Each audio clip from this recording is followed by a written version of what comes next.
Senhora Presidente, senhoras e senhores deputados, querem saber como é que se destrói uma empresa? Perguntem a Zena Albava e a Henrique Granadeiro. O que teve lugar na Portugal Telecom nos últimos anos devia ser compilado e dar origem a um manual de instruções para afundar empresas. Zena Albava pode dizer até que sai pelo seu pé, mas deixa atrás de si os cacos daquela que foi a mais prestigiada empresa nacional. Durante décadas, a maior empresa portuguesa e a primeira de dimensão internacional, a PT, era também a companhia que mais investia em tecnologia e em investigação no nosso país. Era, digo, porque este é o legado de Bava à frente da empresa que o Estado privatizou. Todas as notícias positivas sobre a PT estão no passado. A PT, fruto de investimento público, no Centro Tecnológico de Aveiro, foi a primeira empresa mundial a criar um cartão pré-pago. Foi com este cartão que reagiu à entrada de multinacionais de comunicações do nosso país e retomou a liderança no setor. Foi com este cartão que revolucionou o mercado brasileiro e tornou a Vivo o maior operador móvel da América Latina. E o mesmo aconteceu com os acessos à internet, com a rede 3G e com um sem número de produtos nascidos da articulação entre uma empresa com capitais públicos e uma universidade, imaginem só, do Estado. Há 4 anos, a PT tinha a liderança do mercado móvel na América Latina. Hoje, é uma empresa endividada até ao pescoço, sem capacidade de investimento, escorraçada pelo seu obsoleto parceiro brasileiro e à beira de ser comprada por um fundo especulativo.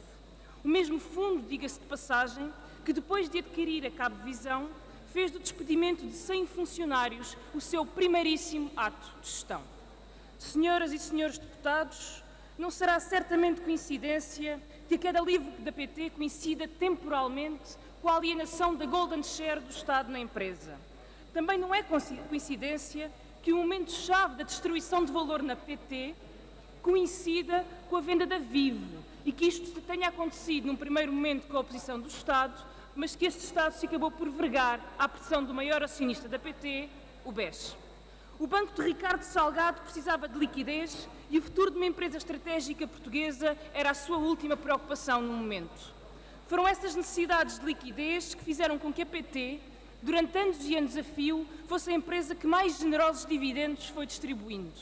A distribuição de dividendos, aliás, muito acima das suas possibilidades, foi o esquema encontrado por Zena Albava e Henrique Granadeiro para gerirem uma complexa teia de interesses. E o resultado está à vista de todos. A sua ligação umbilical às necessidades da finança, leia-se ao Banco Espírito Santo, acabou por colocar o futuro da empresa em risco. Não é a queda de um anjo, insensada até pouco tempo pelos sucessivos governos, pela finança e até mesmo pelos colunistas da imprensa especializada que nos deve preocupar. O que nos preocupa é o futuro do operador incumbente das comunicações em Portugal. O que nos preocupa é o futuro de milhares e milhares de trabalhadores. O que nos preocupa é o investimento em infraestruturas vitais para a modernização do país. Não nos esquecemos que a alinhação da Golden Share foi um dos temas de campanha interna do PSD, juntando todos à vez na defesa desta irresponsabilidade. E por isso mesmo está na altura de confrontar Pedro Passos Coelho com as suas próprias garantias. Dizia então o Primeiro-Ministro que o fim da Golden Share do Estado teria lugar acautelando os interesses estratégicos do país.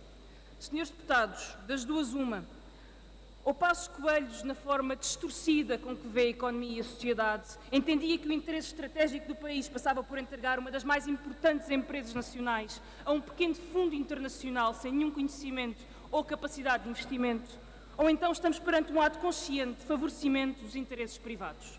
Em ambos os casos, é o interesse nacional que, mais uma vez, sai lesado. Senhoras e senhores deputados, nós não nos esquecemos.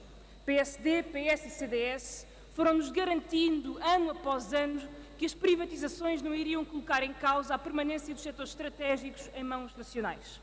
O atual governo jurou-nos depois que o fim das Golden Share não hipotecaria os interesses do país. Tudo furado. Não só as privatizações de setores como a energia ou os combustíveis não trouxeram os proclamados benefícios da concorrência, como os monopólios naturais fundamentais para a soberania nacional foram parar às mãos de regimes ditatoriais ou aos bolsos de fundos especulativos sem qualquer interesse a médio ou longo prazo na economia do país. O que está em causa, senhores deputados, é a irrelevância da PT. O que está em causa é o posto de trabalho de milhares de pessoas. O que está em causa é a previsível deslocação ou desinvestimento no Centro Tecnológico de Aveiro, onde se encontra uma grande fatia do investimento em investigação no nosso país. Senhoras e senhores deputados, não há como olhar para aquilo que está a acontecer aqui, agora, para aquilo que está a acontecer mesmo à frente dos nossos olhos e insistir com aquela certeza acrítica de quem está completamente toldado pelo seu próprio radicalismo ideológico, que nada correu mal, que isto não poderia ter sido evitado ou que não há lições para o futuro. Aqui hoje afirmamos que sim, está a correr mal, sim, poderia ter sido evitado e sim, há lições para o futuro. Os setores estratégicos nacionais têm que estar em mãos públicas, a começar pela TAP, que o Governo tenta vender à pressão sobre os escombros da PT que tanto contribuiu para destruir. Disse.